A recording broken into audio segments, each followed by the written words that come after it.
Bonjour, je suis Terence Bayen de l'Université d'Avignon et je vais vous présenter mon projet PGMO Oracle qui porte sur l'allocation de ressources optimales pour des micro-organismes en milieu changeant.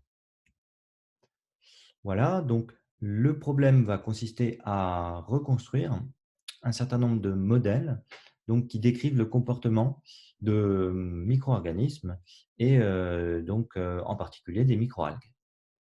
On va s'intéresser à la microalgue pour laquelle il y a trois grandeurs qui nous intéressent, C, R et P. Et donc ces concentrations évoluent au cours du temps selon un système dynamique contrôlé. Quel est ce contrôle? Ce contrôle provient de la cellule et consiste à dire que celle-ci va maximiser son taux de croissance au cours du temps. Nous, on s'intéresse à trouver un certain nombre de paramètres qui sont présents dans le modèle, comme le paramètre Kp, grand K et Kr. Voici l'objectif principal du projet. Donc, on a un certain nombre de données expérimentales, les paramètres YI, et nous souhaitons donc retrouver donc, un certain nombre de paramètres du modèle. Et donc, on a un problème biniveau, donc une fonction objective d'erreur à minimiser, et la fonction x θ étoile est solution d'un problème de contrôle optimal, le problème bas. C'est un problème difficile, étant donné sa structure, et donc particulièrement intéressant. Donc en bleu, vous avez les paramètres et en rouge, le contrôle.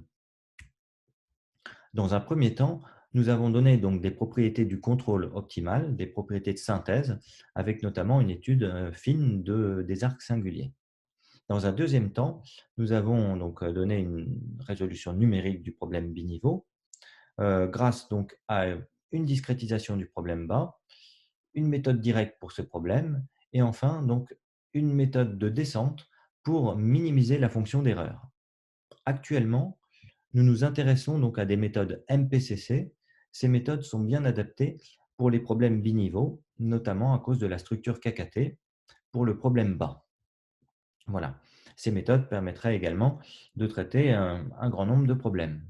Et enfin, nous souhaiterions à terme déterminer des conditions d'optimalité globale pour ces problèmes biniveaux où le problème bas est un problème de contrôle optimal, donc en dimension infinie.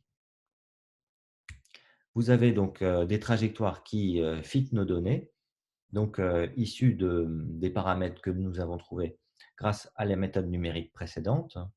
Et vous avez ici donc les trajectoires optimales et en bas le contrôle optimal qui lui correspond avec donc un bel arc singulier au milieu. Voici quelques références sur des travaux récents que nous avons faits.